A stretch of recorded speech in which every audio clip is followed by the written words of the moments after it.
adhéré à la cause. Je lui ai dit qu'en fait je me sentais très concernée par la nature et par l'écologie. Donc à la base je suis ingénieure d'études en informatique.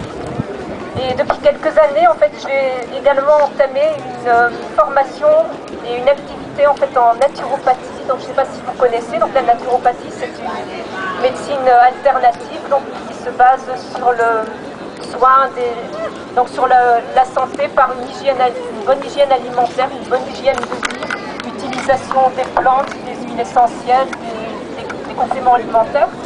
Et donc dans ma pratique, moi ce que je constate aussi de plus en plus, en fait, c'est qu'il y a des gens qui viennent avec des pathologies lourdes, donc le cancer, le diabète, de la fibromyalgie, de la sclérose en plaques, des problèmes articulaires.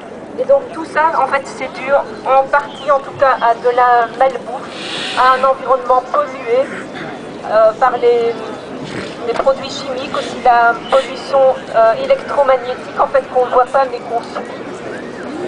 Et aussi un stress croissant au niveau du travail. Donc par exemple les commerciaux, ils sont sous une pression énorme, ils sont en général mal dans leur peau, très tendus. Et donc quand ils viennent chez moi en massage, bon, j'ai beaucoup de nœuds à enlever en fait. Donc j'ai aussi travaillé en fait avec des vétérinaires, donc qui sont spécialisés en médecine alternative. Donc on a aussi de gros troubles de santé en fait chez les animaux domestiques, les chiens, les chats. J'ai d'ailleurs transmis récemment en fait un dossier à Gert sur la malbouffe industrielle des animaux. Donc bon, pas seulement à Gert mais à d'autres personnes. Et donc je pense que c'est vraiment important en fait qu'on protège la nature et puis qu'on revienne à un mode de vie plus sain avec donc un travail moins stressant, qu'on soit moins focalisé sur le profit et plus se focaliser sur la vie et la qualité de vie.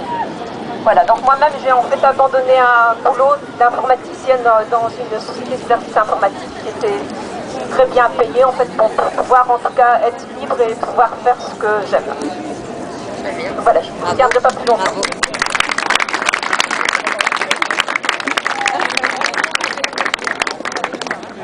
Donc voilà, pour le Belo Monte, en fait, pour moi, je n'ai pas l'expérience de Gert, donc j'ai fait le site, j'ai mis des articles en ligne. Donc voilà, le problème du Belo Monte, en fait, c'est qu'on va couper la rivière du Xingu.